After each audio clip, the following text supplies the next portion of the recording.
आप सभी का स्वागत है हमारे YouTube channel math with Arjun sir पर।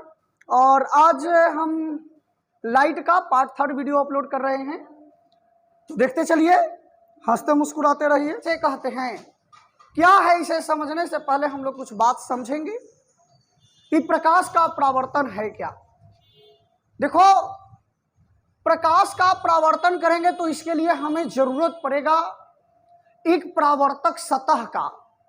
परावर्तक सतह का मतलब जहां से प्रकाश पड़े तो वह लौट जाए, तो उस वाले सतह को हम लोग कहेंगे कि वह हमारा परावर्तक सतह है। प्रकाश का परावर्तन हम लोग जब समझते हैं तो याद आ जाता है लइकाई के दिन।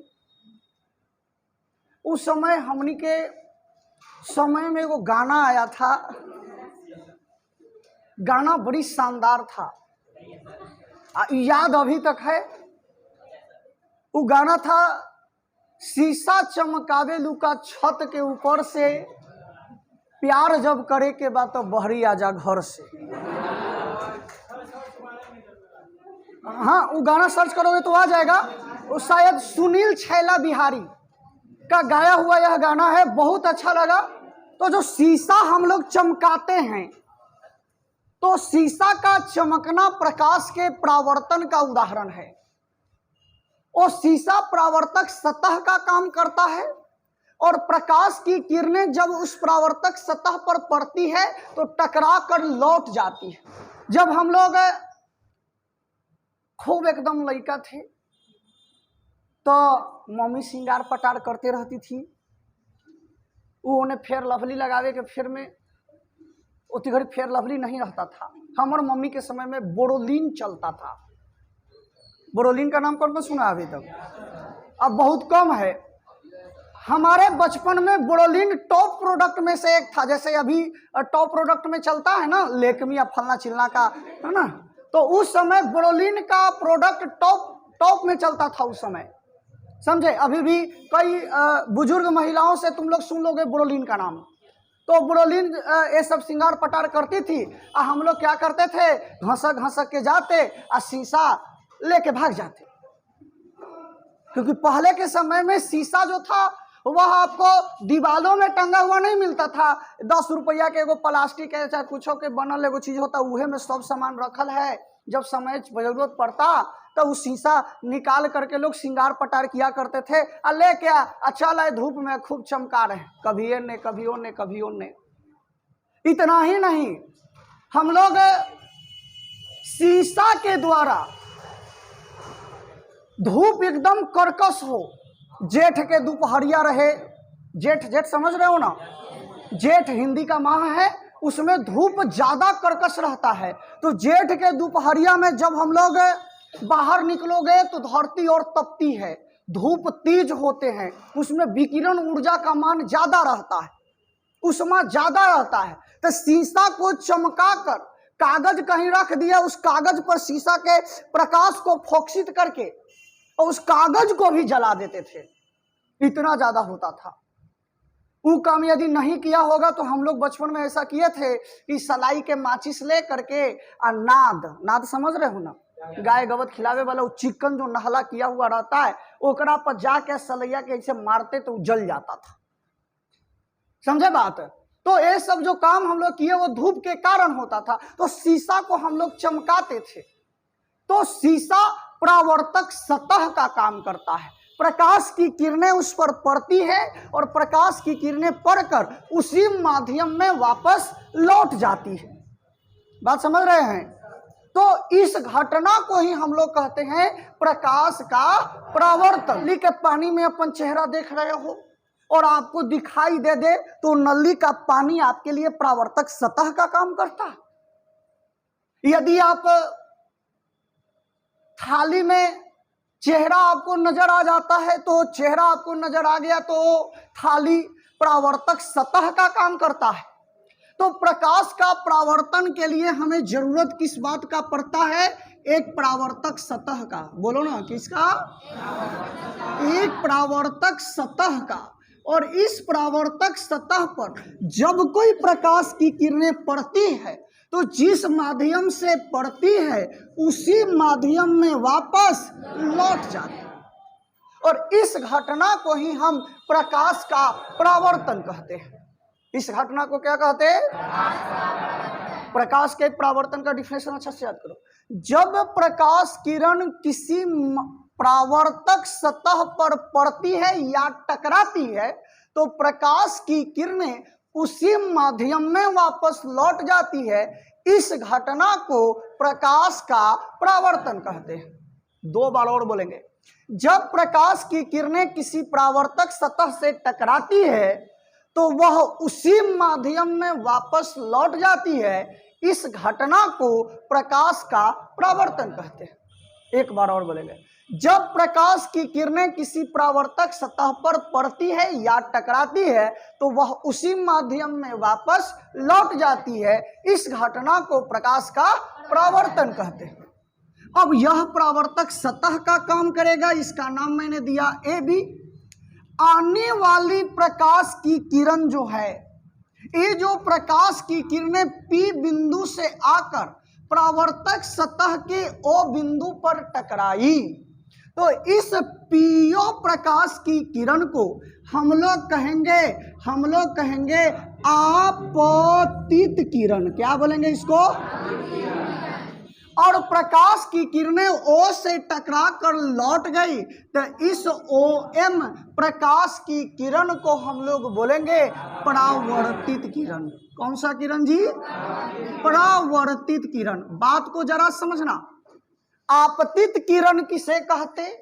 तो आने वाली प्रकाश की किरण को, किधर आने वाली? परावर्तक सतह पर आने वाली प्रकाश की किरण को आपतित किरण कहते हैं। आकर लौटने वाली प्रकाश की किरण को परावर्तित किरण। आने वाली को आपतित किरण, लौटने वाली को परावर्तित किरण। आने वाली को आपतित किरण, लौटने वाली को आपतित किरण। परावर्तक सतह के जिस बिंदु से टकराती है, फिर से, आपतित किरण परावर्तक सतह के जिस बिंदु से टकराती है उस बिंदु को आपतन बिंदु कहते हैं। उस बिंदु को क्या कहते हैं? आपतन बिंदु का डिफिनेशन क्लियर करो। आपतित किरण परावर्तक सतह के जिस बिंदु पे टकराती है, जिस बिंदु पर मिलती है, जिस बिंदु पर पड़ती है, उस बिंदु को क्या कहते हैं? आपतन बिंदु। आपतन बिंदु से सीधा खींचा गया एक रेखा, लंब, सीधा खींचा गया एक रेखा अभिलंब कहलाता है। क्या कहलाता है जी? तो NO क्या हो गया? अभिलंब। कोई दिक्कत? सीधी खींची हुई रेखा क्या कहलाती है? अभिलंब। ये सब डिफिनेशन क्लियर हुआ? फिर से हम दोहरा रहे।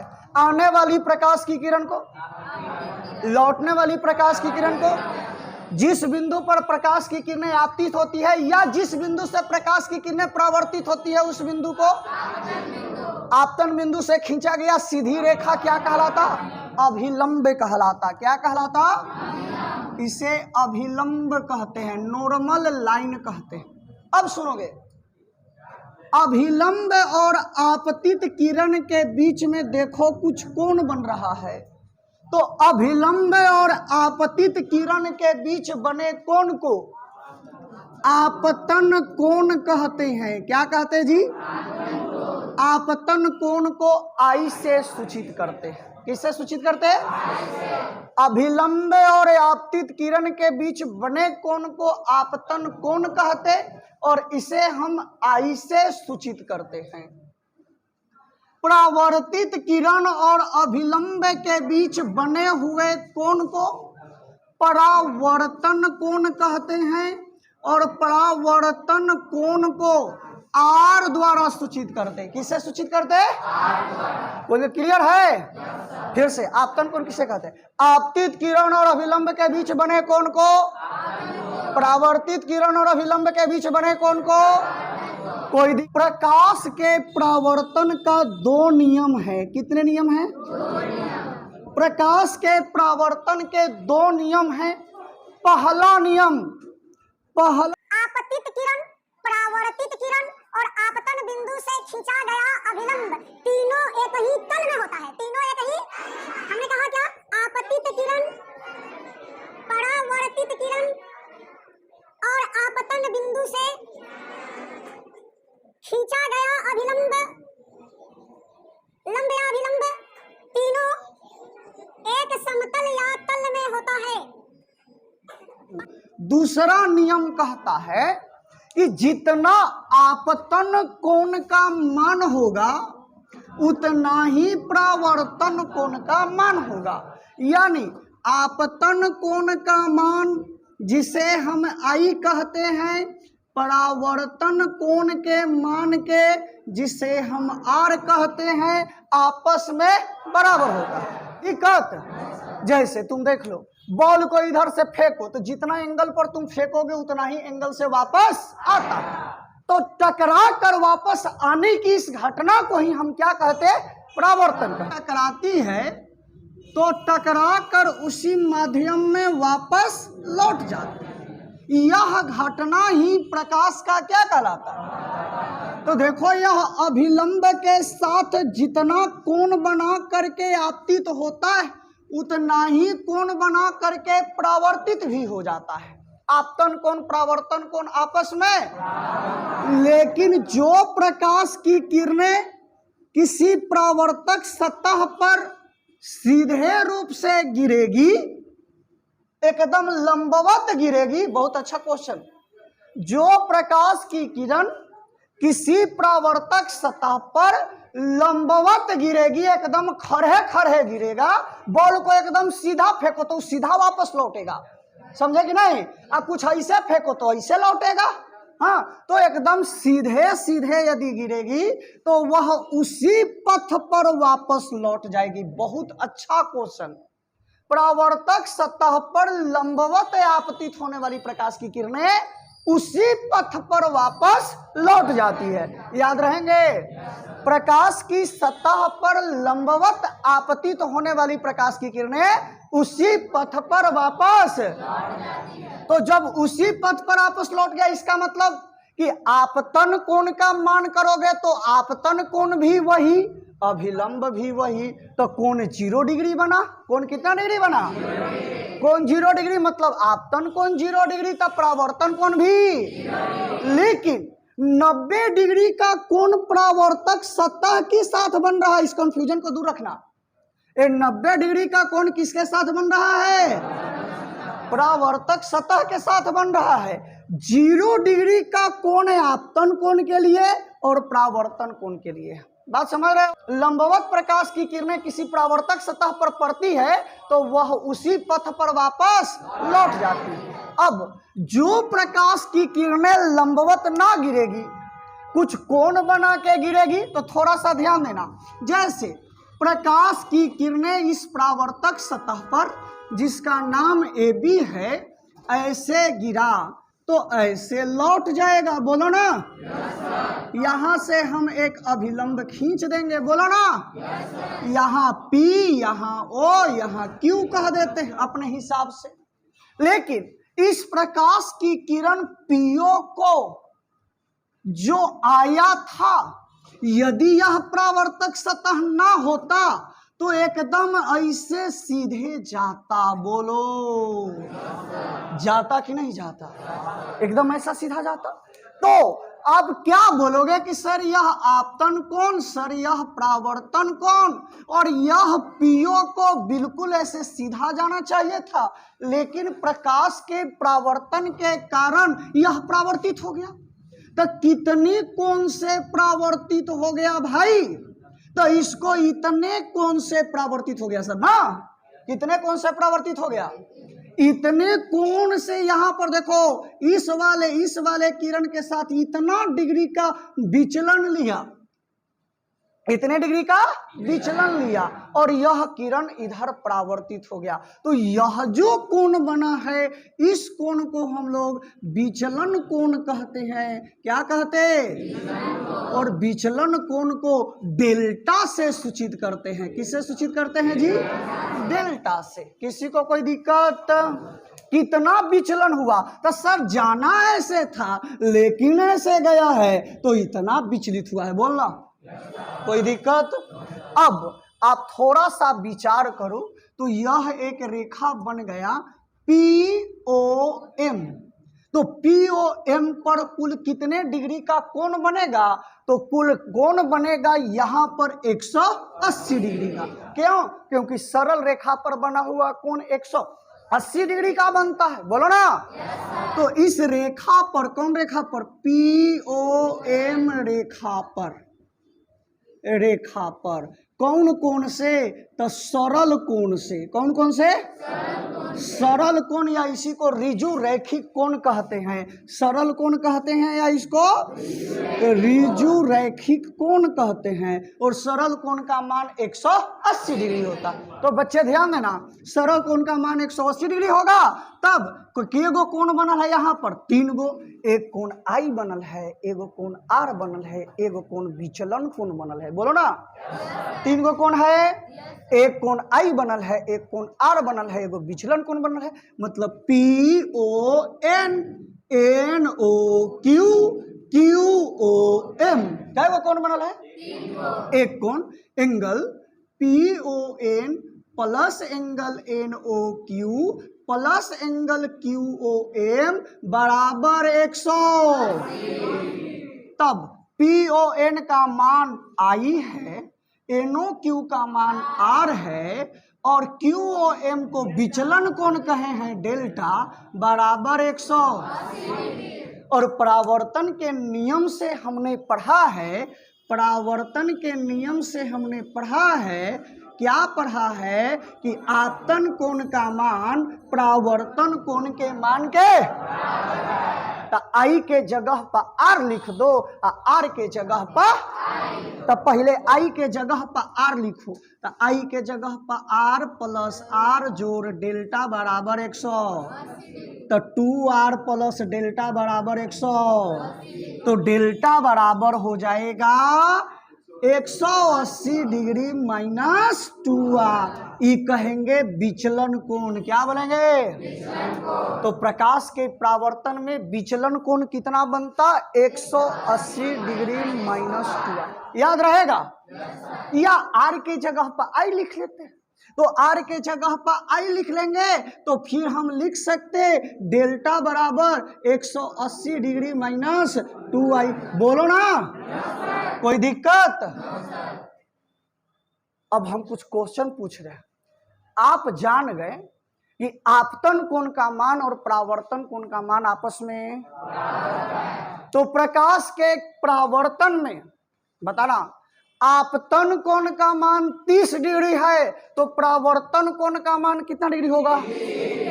आपतन कोण का मान 30 डिग्री है तो परावर्तन कोण का मान, आपतन कोण का मान 10 डिग्री तो परावर्तन कोण का मान, परावर्तन कोण का मान 15 डिग्री तो आपतन कोण का मान। प्रश्न है आपका कि प्रकाश किरण परावर्तक सतह के साथ 20 डिग्री का कोण बनाते हुए आपतित होती है तो परावर्तन कोण ज्ञात करे। चलो और कितना है? 70 डिग्री वाले हाथ उठाइए। एक लड़का है मात्र, कहा रे वो गिरा लिया डरे ना। तू टाइट है? हाँ 70 डिग्री वाला टाइट है लड़का। देखते हैं अक्सर गलती करता है विद्यार्थी। यहाँ देखता है कि अच्छा है आपत्ति तो हो रहा है 20 डिग्री से तब परावर्तित भी होगा 20 डिग्री से, कहे से कि आपतन कोण बराबर परावर्तन कोण। जे जे बतैला से भीतरे गेला सब गलती। अरे परावर्तक सतह के साथ कॉन्सेप्ट समझो। परावर्तक सतह के साथ ना 20 डिग्री का कोण बनाते हुए आपतित हो रहा है, तो ई वाला कोणवा ना 20 डिग्री देवल है। तो परावर्तन कोण हमारा आपतन कोण ई होगा, अपरावर्तन कोण ई होगा। बोलो ना जी। अरे क्वेश्चन क्या है? परावर्तक सतह के साथ 20 डिग्री का कोण बनाते हुए आपतित होती है। आपतित का मतलब गिरना, तो परावर्तक सतह के साथ 20 का कोण है, न कि अभिलंब और आपतित किरण के साथ का कोण आपतन कोण है। बात क्लियर हुआ? तो ई वाला कोण अब कितना, चूंकि ई वाला पूरा 90 डिग्री, बोलो ना, ई वाला पूरा कितना, तो 90 डिग्री में ई अकेले 20, तो ई बचा कितना, और जब ई वाला 70 तो इहो वाला, तो बोलो जल्दी परावर्तन कोण का मान कितना डिग्री?